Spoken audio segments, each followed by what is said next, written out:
What's up, guys? Welcome back to the MMA meeting. Let's Talk TheWeasle podcast, where we talk all things MMA and also talk about some other combat sports stuff, because Daniel Cormier came out with a list. Now, this is a list of his favorite fighters, but it really got me thinking a bit. Top 5 fighters of all time. These lists are always kind of silly to do, because it's always very subjective and it depends on what you're looking at, right? The criteria for every person is going to be different. DEC's criteria is kind of all over the place, because at some points he's talking about accomplishments, what they did, who they beat, and then other times like outside influences. And his list goes: Floyd Mayweather's number 1, Khabib is number 2, Muhammad Ali's number 3, GSP's number 4, and Amanda Nunes is number 5. It definitely seems like the list is catered to more of a casual audience that don't know the other combat sports, because most people only know MMA fighters or boxers, as they're the most popular combat sports in the world and easy to kind of know who the greatest are. They're promoted as such, right? When you look at Muay Thai or kickboxing, Brazilian Jiu-Jitsu, different forms of wrestling and all of that, and you see the monsters of those sports, it really opens your eyes on how great some of these other athletes are. And it also excites me a bit because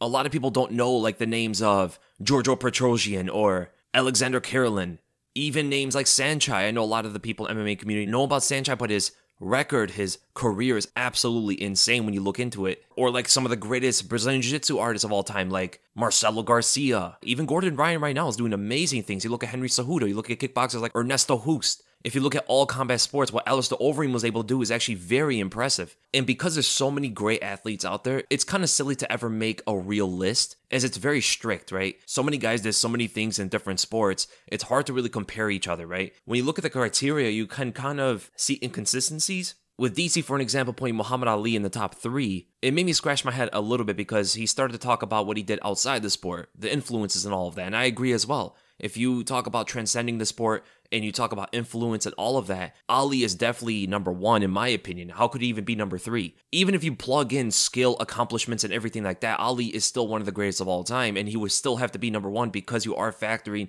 the transcendence, the influence, the popularity, the fame, everything he did, right? But then I raised the question, I'm like, why is Conor not on the list? Why is Ronda Rousey not on the list? Because they transcended their sport to something nobody thought was really possible. Conor McGregor became one of the most famous athletes on the planet. From MMA, MMA was never known to be something like that. MMA was never a big sport like that until Conor came along and helped push it to that level. And you look at Ronda Rousey and what she was able to do, even though her career was not the greatest when you look at the skill level, who she was fighting. Then again, she did fight who was there besides, and this is always going to be held against her, Chris Cyborg. It seemed like she ran away from Chris Cyborg, ran away in weight class, and then a whole different organization, even though the talks were always still there for them two to fight each other. But what she was able to do, becoming one of the most famous fighters in the world, is something to also give credit to, right? That's it. If you're not counting transcendence, if you're not counting influence, I personally, this could be a hot take for a lot of people, I would not put Muhammad Ali in the top 5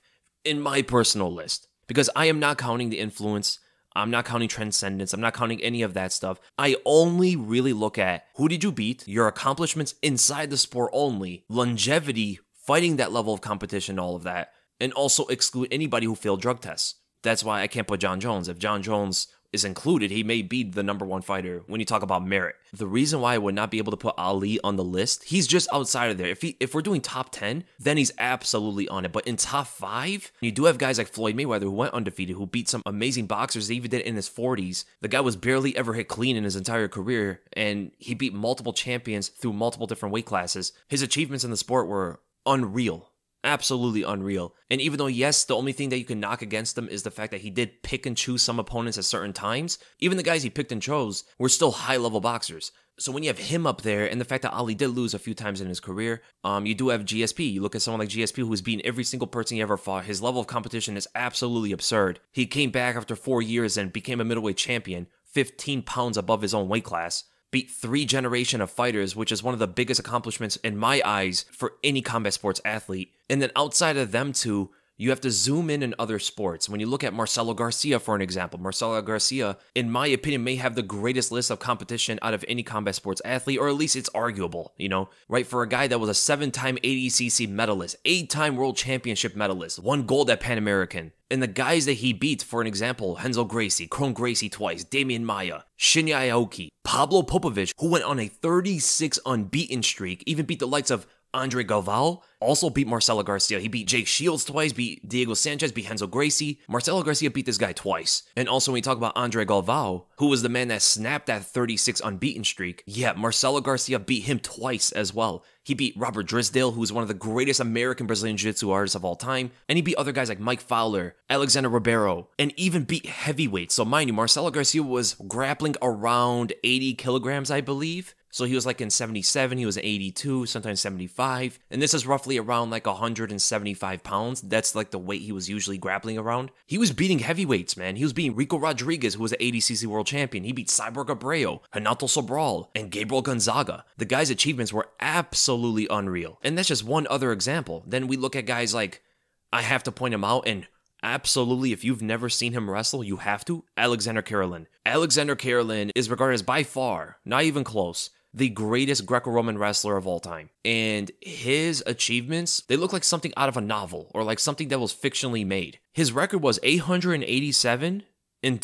He won 887 times and only lost twice ever. And one of those losses was his very last match in the Olympics. And in that same year, Karelin retired. I don't know the other guy that beat him, honestly. It's hard to really find where that match was. Must have been Chuck Norris or Artem Lobov. Another absurd stat is no one scored a single point on him for 6 years. You know how everyone talks about that Khabib only lost 2 rounds? Imagine someone who was flawless, literally flawless, for 6 years. Not a single point against him. That has to be one of the craziest achievements in all of sports. And mind you, Karelin is a 3-time Olympic gold medalist, 1-time silver medalist, which is the time he lost at the end of his career. That guy must have lived it up after that. I mean, he like slayed the dragon, the man who took out Achilles. 9-time gold medalist in the World Championship, 2-time gold medalist in the World Cup, 12-time gold medalist in the European Championships. When you're looking at some of the greatest combat sports athletes, you guys have to look at Alexander Karelin if you really want to see some absurdity.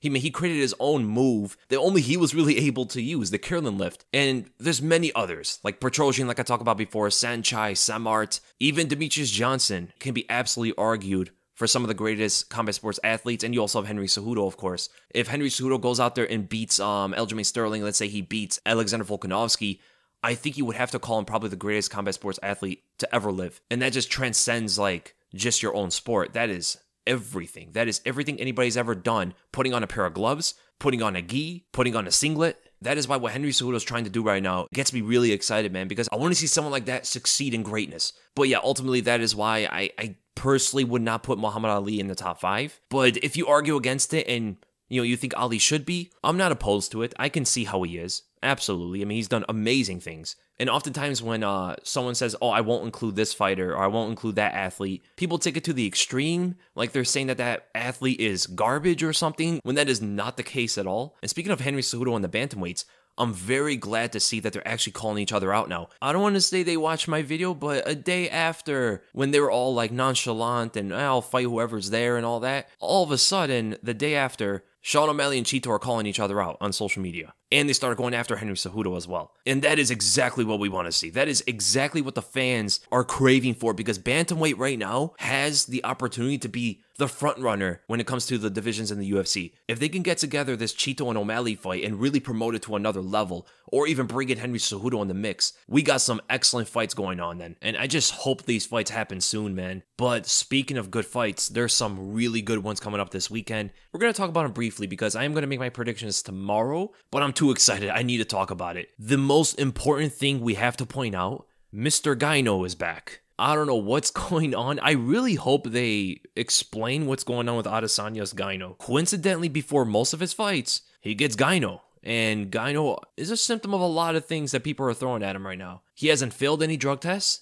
but the symptoms are pretty alarming. So there's going to be 2 people fighting Alex Pereira on Saturday, and that fight is going to be insane. I hope it is. I hope it's not one of those staring contests. We know Alex Pereira brings a good fight, and Adesanya fighting a guy who has the same dimensions as him, like reach and height, he's not going to be as safe sitting on the outside, which in itself should make this a lot more cautious for Adesanya. Maybe he uses his footwork more to get away from Pereira, or he gets a bit more aggressive and goes back and forth with him when strikes. They both have enough power to hurt anybody in the world with one punch. And that's ultimately what we want to see. A chess match with 2 guys looking for the finish. Pereira usually goes into fights doing that. Hopefully he's able to bring that side out of Adesanya. We also do know the emotional side to this fight, the psychological part. Adesanya probably just doesn't want to go into this one winning a close decision or something. Alex Pereira beat this guy and knocked him out. The first one was close. The second one was a KO finish. And that's what everybody remembers. If Adesanya goes out there and just wins by a split decision, you're probably going to see a lot of fans out there not give him the credit that he probably deserves for the win.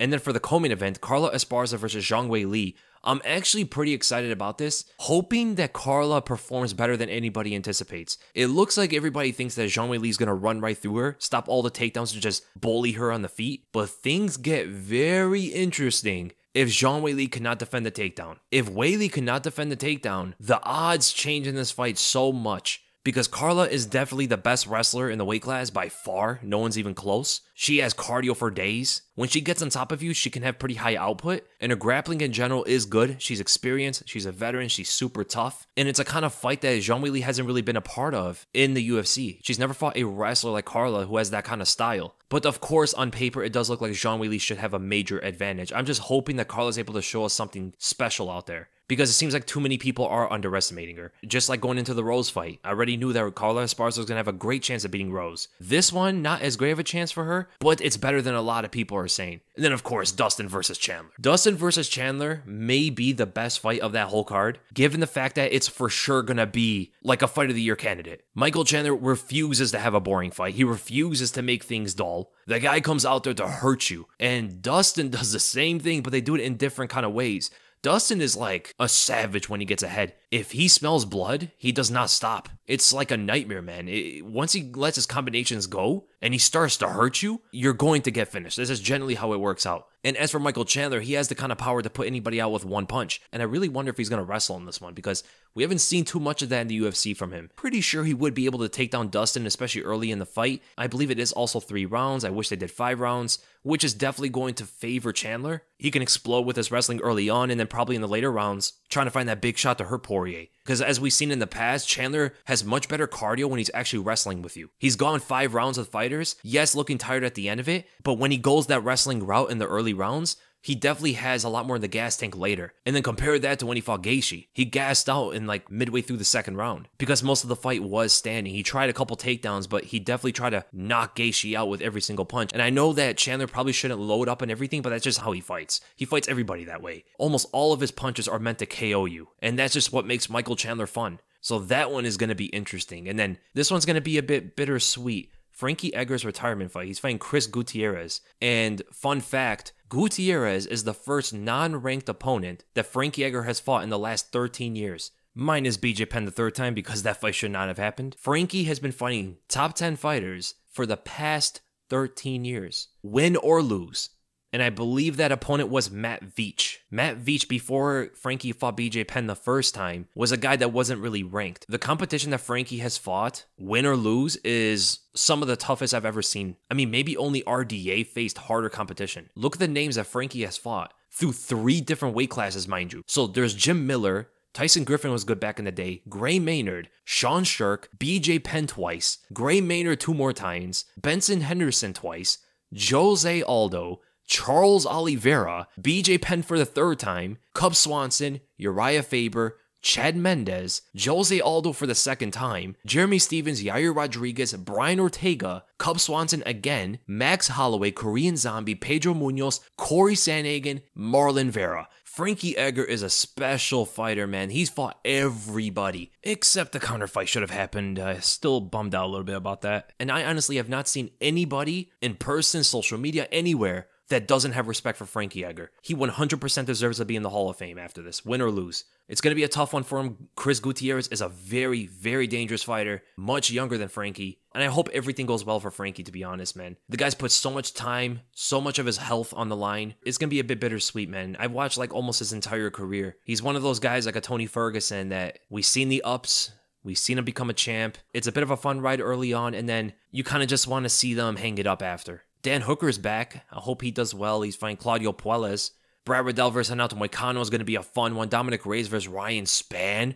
Someone's getting KO'd, and I have a very bad feeling it's Reyes. Molly McCann's on the card. She's going to be fighting Erin Blanchfield, which is a very, very tough test for McCann. The early prelims are fireworks. You got some hard hitters on this one, man. Matt Favola versus Atman Zaitar. This is the guy I've been wanting to see come back. What happened to Azaitar? The guy's undefeated. He came in knocking everybody out. Then he had that big thing going on where like a spy was running through balconies trying to deliver him a package. He got released.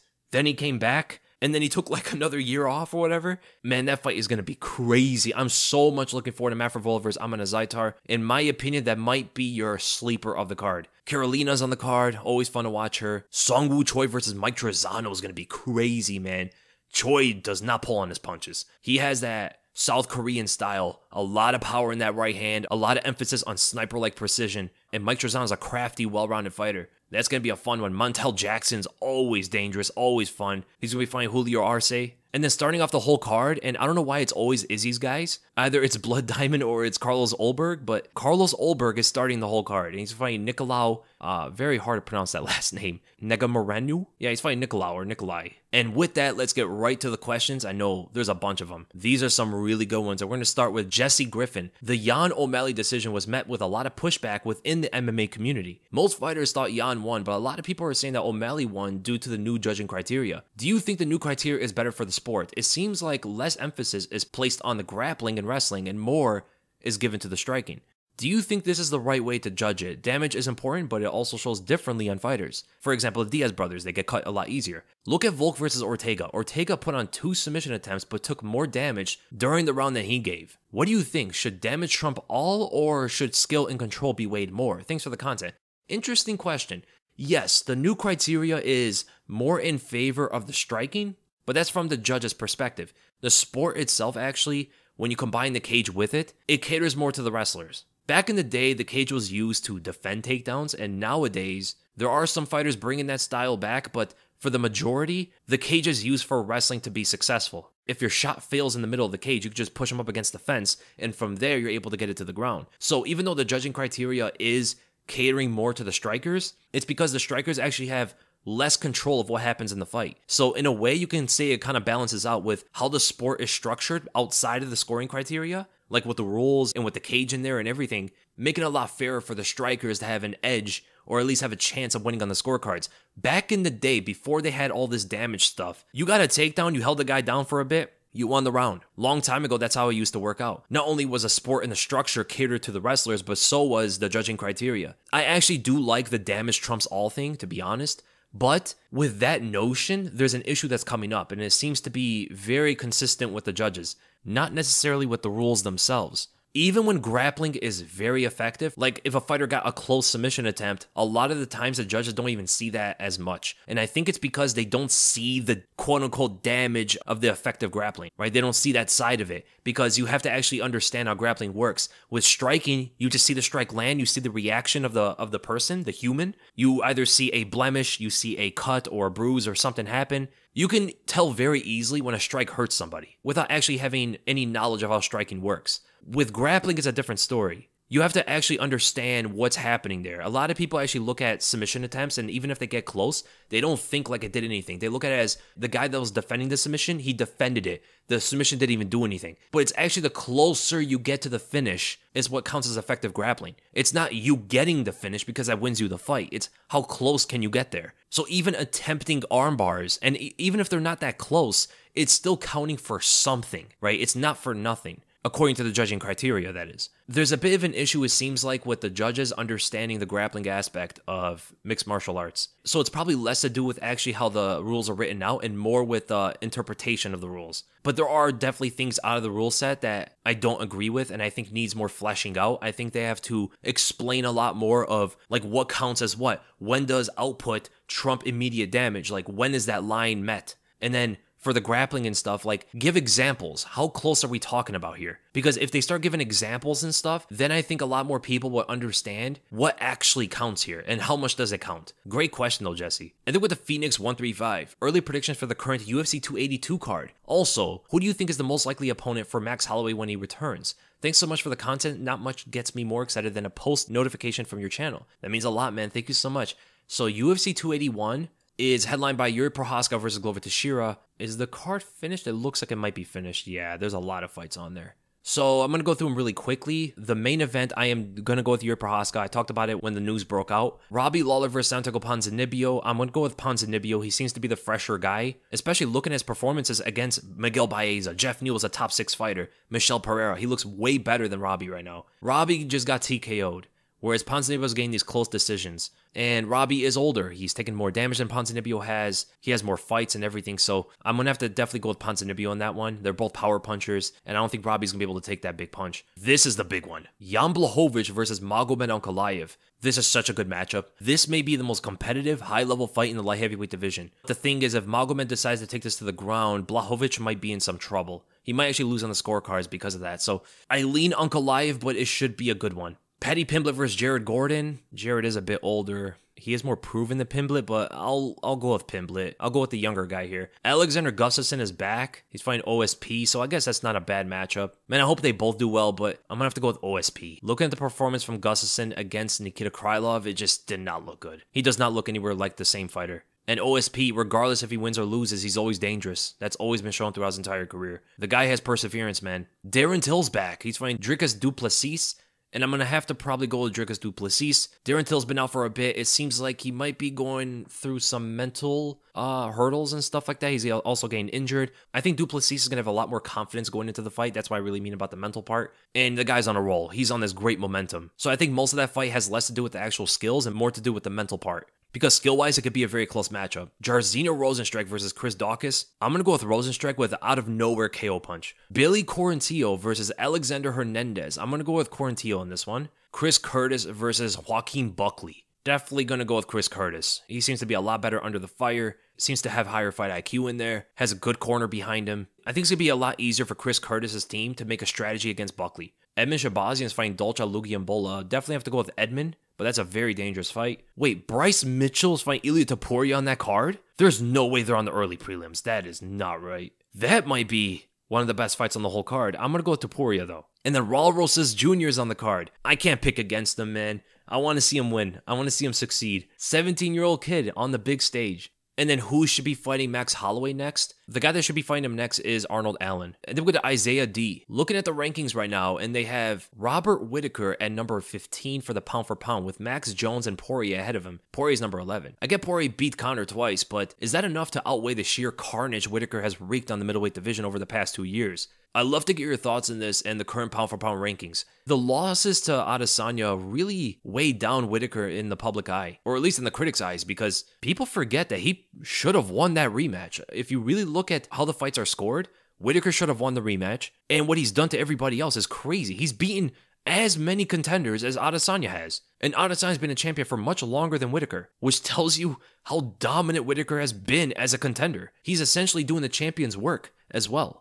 I mean, who else do they have above him? They have Brandon Moreno above him. How's Brandon Moreno above Whittaker? I mean, I love Brandon Moreno, but let's not get crazy, because we know the way that the journalists, whoever do it, we know how they rank in the pound for pound. It's generally like what you have been doing, and champions are usually ranked the highest. The only exception is Islam Makhachev, which I think that one they're also factoring his skills. But for the most of them, it's like, what have they been doing? The competition, the accomplishments and stuff like that. So if that's the way they're ranking this, there's no way Moreno should be above Whittaker at all. Yeah, he beat Figueiredo, fine, but Whittaker potentially beat Adesanya, and he beat way more contenders than Moreno has. There's an argument for Holloway, but the fact that he's coming off 3 losses to Volkanovski, he's 3-4 in his last 7 fights. Albeit 3 of those losses are to Volkanovski. He also lost to Dustin Poirier, in a higher weight class, mind you, but his wins are against Yair, Kelvin Kattar, Frankie Edgar, and then before that in 2018, he beat Brian Ortega, then Aldo in 2017. So how far back are we looking to factor in their pound-for-pound greatness? Because as of late, Whittaker's been doing much better than Holloway. Whittaker beat Marvin Vettori this year. He fought Adesanya this year. He beat Kelvin Gastelum, Jared Cannonier, Darren Till, and then in 2018 and 2017, he beat Romero twice and Jacare. His only losses are to Adesanya, and the second one should have probably went to him. Then we look at John Jones. He probably should not be on the list right now. He's been way too inactive. Dustin Poirier lost to Oliveira. He beat Conor twice and Dan Hooker. He lost to Khabib before that, and then he beat Max Holloway, Eddie Alvarez, Justin Gaethje, Anthony Pettis,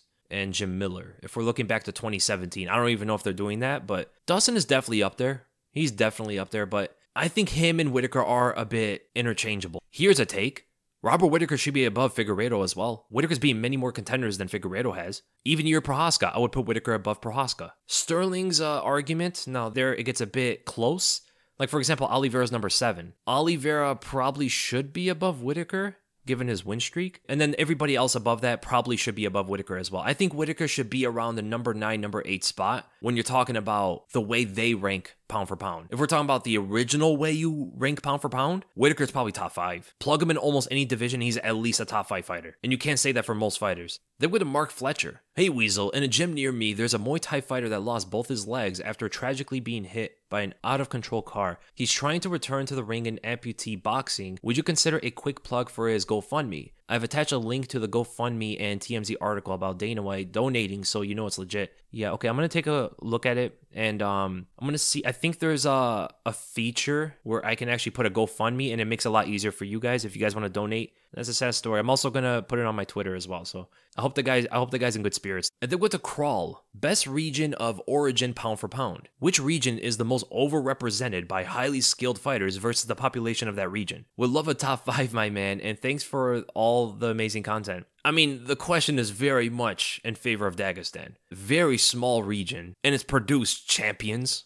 multiple contenders, guys who are like undefeated, guys who are dominating the sport. I mean, we're talking about Magomed Ankalaev, Khabib, Islam Makhachev, Umar, Saeed. There's a ton of high-level talent that are coming out of there.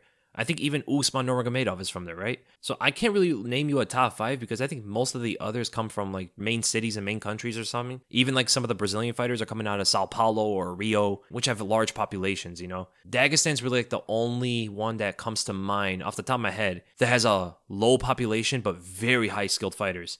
And then we go to the members. And we're going to start with Hobo Bobo. What was the main reason that Sean was able to find holes on Yan's defense better than anyone else? Also, was Yan having a hard time reading Sean? Sean was able to beat him in round 3, despite Yan being notoriously good in the later rounds. Yeah, it was a bit interesting. If you look historically, Yan does not do as well in 3-round fights. Even like looking at the 3rd rounds, he generally doesn't compete as well as he does in the 5-round fights because he knows he has a lot more time to figure out his opponent. In a 3-round fight, he has to kind of rush things and maybe he doesn't fully grasp what the opponent is doing. And this goes back to even his fights with John Dodson. He got dropped by John Dodson because of this. Even his fight with Jimmy Rivera. Even his fight with Uriah Faber wasn't that easy in the early rounds. The thing about Sean O'Malley now was the reach that he has, the speed that he fights with, and any moment he's looking to snipe you is a bit different than what Petr Yan has been used to fighting, right? Even Corey Sandhagen is not necessarily like that. Corey Sandhagen likes to set traps, put together combos, set up a lot of things on you before he lands these devastating strikes.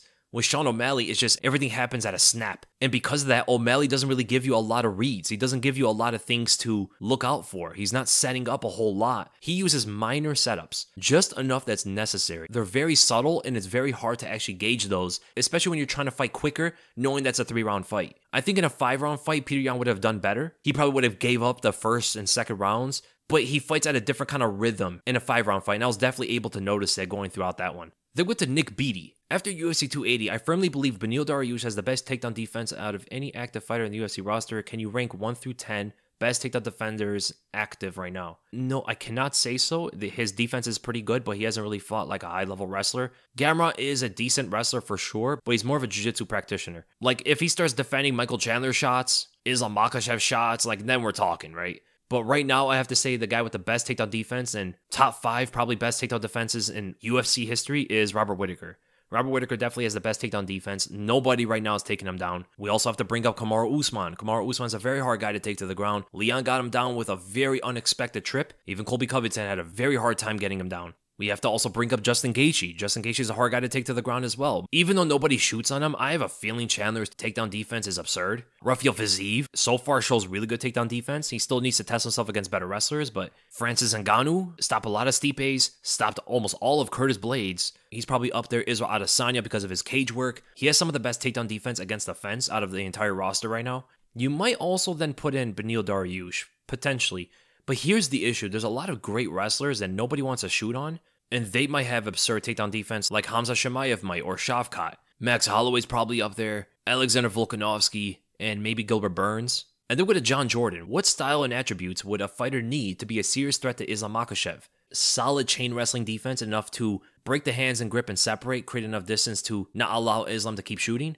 Patient, stalking, long range, precision punching. That is so important. And it's a shame that Oliveira did not go that route because he could have absolutely. He's done it before. When you do that against Islam, he kind of just sticks on the defense. And if he explodes, he's exposing himself always. And with that, you cannot be aggressive. You cannot overthrow your punches. You can't look for the knockout. You have to let everything fall in place. And then when it comes to the ground game, I mean, not many guys are going to have the skills in order to do it. You're going to have like Charles Oliveira level of grappling in order to handle yourself with him. Or even like an Arman Tsarukyan, be able to scramble both through wrestling and other variations of grappling on the ground. Never settle, always attack, always roll. Islam is someone who seems to be very much willing to roll with you if you advance it. And that gives you opportunities to separate from him. Even though most of the time it will not work, at least there's openings for it to happen. And if you have to settle, you have to constantly go for submissions and also ground and pound off your back. The elbows, the punches, everything. Islam is very good at closing in any kind of distance between you and him. So sometimes it's hard to find the room in order to throw punches and elbows.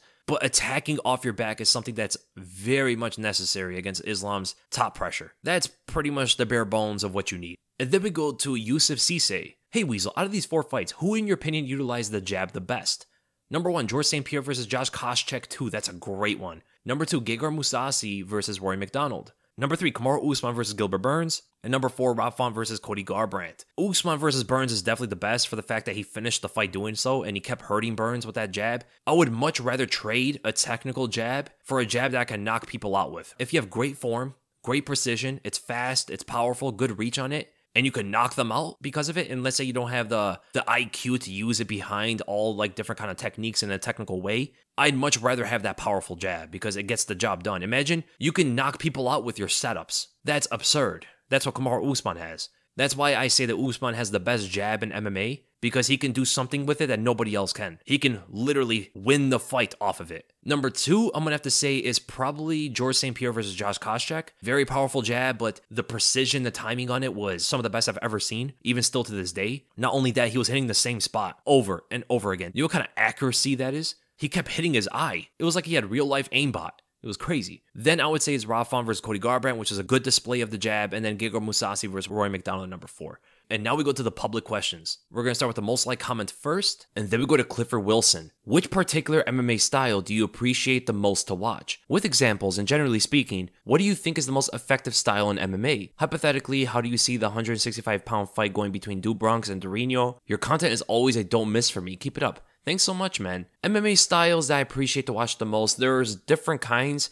I really like Conor McGregor's style, that bladed stance, a lot of emphasis on power shots. I also do like flashy kicks, so I love seeing Wonderboy Thompson fight. And on the other side of that spectrum, I do like the rugged brawlers like the old Dan Hendersons and those guys. I love watching the strikers in MMA the most. And then which is the most effective style? There isn't one style that's the most effective. In this era of MMA, it's a blend of styles. Everybody's well-rounded.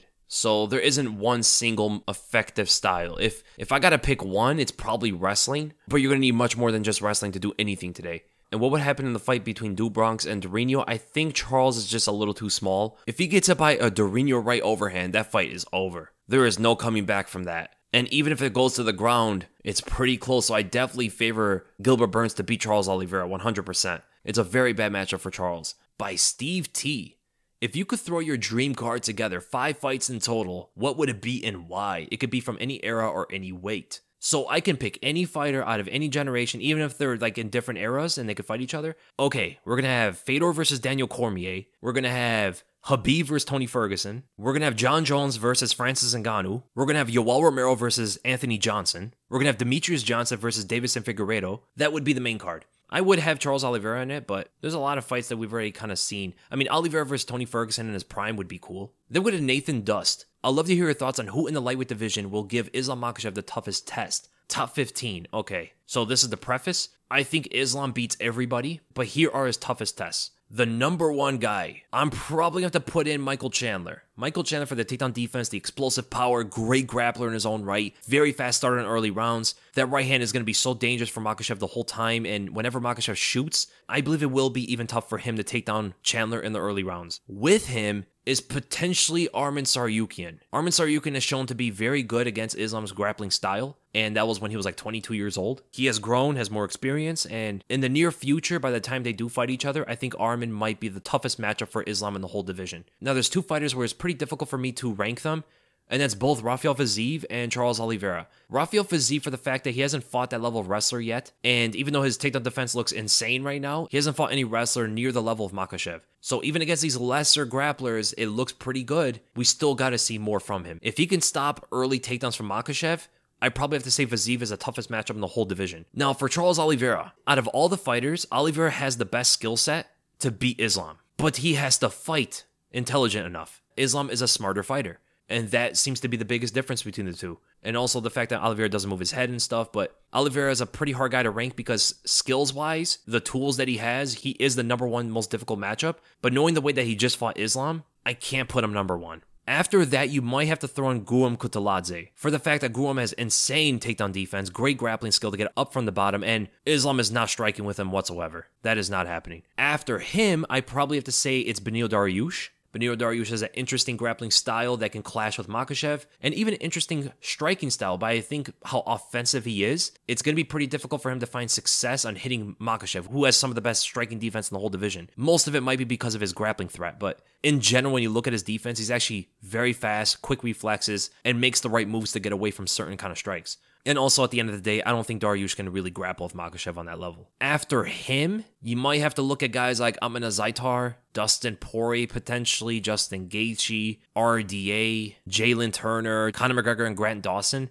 These guys are probably all around like low difficulty for Makhachev. He smashes all these guys. And then you go to guys like Tony and Dan Hooker that get absolutely obliterated right now. They have absolutely no chance. And then we went to Louis Bond. What's next for Wheelchair Guru? He's defeated Hardy, Goddard, Bisping, and Aljo so far. Where do you see him going next? Thanks and keep up the great work. Next fight might be the wheelchair. And then we go to Travis M. Hey Weasel, do you think Oliveira can bounce back and challenge for the belt again? I think he's one of the best in the division. Love your channel, bro. Yeah, he can, but I don't think it will happen. I think he's taking too much damage. But it all depends who he goes up against. If he goes up against Dariush, it's a tough fight. It can go back and forth, but there's a chance for him to beat Dariush and get himself back to a title shot. He might need 1 or 2 more wins and he's back, right? But now let's say he goes up against Rafael Fiziev, and I'm so glad that rumor was not true. Then the chances of Oliveira fighting for a title again are probably over. Fiziev is the most difficult matchup in the whole division for him, even harder than Makhachev was. A guy that will absolutely stop the takedowns, and he'll be hitting that switch over and over again. Oliveira is going to be conscious and unconscious many times with all the shots that Fiziev would hit him before he goes down. I mean, the guy is so fast with his combos, it's insane. You never want to be a guy that doesn't move your head fighting Fiziev.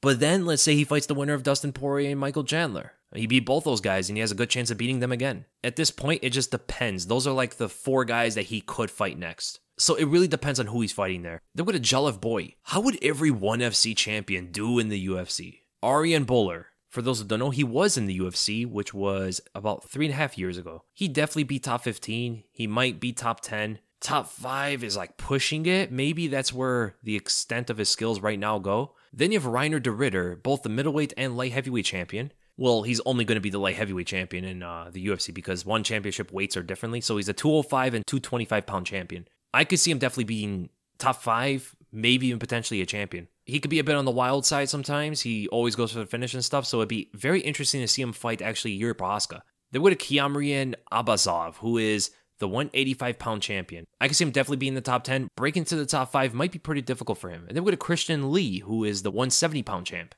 A striker like him in a division full of wrestlers, I see it difficult for him to break the top 5. Top 7 is probably where he goes. Top 7, top 10. Now, Tunkai, this is the one I wanted to get to. This guy is so dangerous on the stand-up, and he also has really good wrestling. Tunkai's also 26 years old. He has potential top 5 skill. Right now, I'd probably say on the lower end of the top 10, maybe even top 7. But in the future, absolutely top 5, even potentially top 3. Demetrius Johnson, the 135-pound champion. So there is no 145-pound champ. Demetrius Johnson would not be 135 in the UFC. I think he cuts like 5 pounds to go down to 135 or something. Okay, at 135, he's definitely not beating anybody in the top 5. Maybe even in the top 7, he's not beating anybody. But at 125, he could be the champion. That's where he belongs. That's his real weight class. And then Joshua Pasio at 125 is definitely a top 5 fighter. That guy is good, man. Crazy powerful kicks. And then with the Uncle_Dana, what are your 3 favorite fights of the year so far?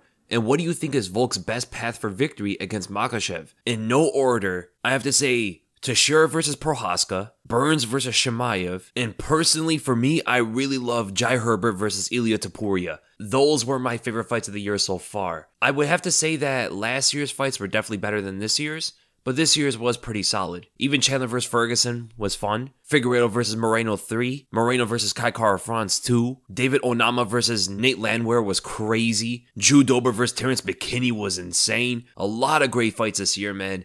And as for Alexander Volkanovski's chances against Makhachev, I do think that Islam is probably going to be too much. I think once he gets a hold of Volkanovski, the fight might be over. If he gets into the clinch, I think Volk is just a bit too small to fight him off, and he might get tripped trying to get out of the clinch. He's shuffling his feet trying to get out of there, and I see him getting tripped to the ground, or even potentially get shot on by a single leg, double leg. Any of these kind of takedowns from a bigger guy like Islam is going to be very tough for Volkanovski to defend. And the issue with this is Volk is going to have to be somewhat aggressive, but behind his feints. Out of any opponent for Islam, Volkanovski has the best chance of bringing him out of that shell. Bring him out of his defense, and it's all going to be behind the feints. It's something that Islam doesn't normally fight up against. Someone's always masking their attacks, and Volk has a big possibility of getting Islam to bite on a feint. Islam explodes with some like big punch or something like that, maybe even a takedown, and then Volkanovski capitalizes and counters him. Volk likes to feint with a lot of those low kicks, and if he lifts that lead leg up just a little bit as a bait, and Islam bites, maybe Volk can catch him with an uppercut or something like that, or he can condition Islam's head movement and catch him with a hook or an overhand. Baiting Islam Makhachev behind the feints is definitely going to be the key to Volkanovski's success, which makes it very difficult for him to win on the scorecards if it goes 5 rounds, but if Islam is able to get a hold of him, I just don't see Volkanovski getting free. And then with a Heyru feed. Hey Weasel, been a long-time fan of yours. My question is, how do you see the Colby versus Khamzat fight going, since it's rumored to be the co-main event of Edwards versus Usman 3? And if the versatility of Colby is enough to match the strength of Khamzat, keep up the grind. Thank you so much, man. This could go back and forth. Knowing that Khamzat doesn't really move his head, Colby moves his head a lot, meaning that Colby can catch Khamzat with that left overhand a lot in the fight, big looping punches and stuff. But at the same time, if Khamzat hits Colby, there's going to be some devastating power coming his way. I could definitely see Khamzat taking Colby to the ground, but how long can he keep up that kind of pace? Because Colby would have to come out in this with a pretty fast pace early on and keep that going the whole 5 rounds. Tiring Khamzat is the key to victory here, and throw those left overhands as Khamzat's marching forward. Getting hit constantly is also going to drain you, just like constantly exchanging wrestling positions. So early in the fight, I definitely see Khamzat winning this unless he keeps getting hit by the left overhand and he can't find any success with his own punches. And the later the fight goes, it looks like it should go to Colby's favor, where Khamzat's going to be more tired, he's going to be a lot more lethargic with his movement, and Colby could pick off his shots a lot easier, maybe even taking Khamzat to the ground in like the 5th round to secure it. The fight IQ, the skills, the strategy, a lot of movement, a lot of activity is what could win the fight for Colby. For Khamzat, he's going to have to pick off those good right hands, good jabs, keep himself composed behind his straight punches, and uppercuts. If he can find a sidestep hook as Colby's dipping his head, that's going to be great as well. And with the wrestling, even though Colby's going to try all he can to scramble out of those and force a lot of action out of Khamzat's going to have to try to stay in control as much as possible, man. That is going to be pretty difficult, but if he can find an opening for a rear naked choke, knowing that wrestlers like Colby oftentimes give up their back and neck, those are the times for Khamzat to capitalize to finish off the fight. But it will be somewhat difficult for Khamzat to win the scorecards, in my opinion. And then with a boom papa. Hey Weasel, a couple episodes ago, you talked about how you going pro and what the scenario got to looks like for you to consider it. Now what about you on the coaching side? Any possibility to see the Weasel on the corners someday? I'm not opposed to it. If anybody wants me on the team to coach, to help them out, or whatever it is, it could be from home to give them pointers or whatever, I'm very happy to do so. Then we go to the last question, Diamond Life 808. What are some of the most brutal follow-up shots that come to mind since you've been watching the sport? Romero on Rockhold, Francis on Stipe, and Overeem are the ones that immediately come to mind. That Ngannou follow-up shot on Overeem was nasty. When he hit him, Overeem's legs like shot up, so he's already unconscious, falling on his way down from the uppercut. Then you have a guy like Ngannou, as big as he is, with all of his power, all of his weight, falling on top of Overeem's face with a hammer fist. It honestly looked like Overeem got electrocuted. Another big one that probably didn't come to mind was Jeremy Stephens and Ronnie Jason. So Jeremy Stephens hits him with a high kick as Ronnie Jason's coming in. I think it was with either a right straight or right overhand. Instant KO. Stephens had to back up from the kick a bit, and he has all this room, all this distance to run forward with all of his power in his right hand and smashes Jason. A completely unnecessary follow-up shot. And when we talk about follow-up shots, you cannot overlook the most iconic one. Dan Henderson's flying forearm on Michael Bisping's neck. This one was especially brutal because Henderson was literally mid-air, forearm first, into Bisping's neck. And the funny thing about it was, Henderson actually knew that Bisping was out, and he decided to hit him with a follow-up shot just to shut him up. That's the way he put it. Those are some of the worst, and honorable mentions are Khabib versus Thiago Tavares, where he's holding his head up by the jaw, and he's just hammer fisting him, and he's clearly out of it. Right, and the ref is just watching this happen. That was a brutal finish from Khabib. Now, this one wasn't as devastating, but I really felt bad when Conor was hammer fisting Jose Aldo after knocking him out. That was wild to watch live. And that is the end of the podcast, guys. I hope you guys enjoyed it. Great questions. I know this one took a bit of time to come out. There's a lot of stuff I'm doing behind the scenes, and potentially I could have some news coming out very soon. So, love the questions. The next one is not going to take this long, and I'll see you in the next video, which is going to be the predictions.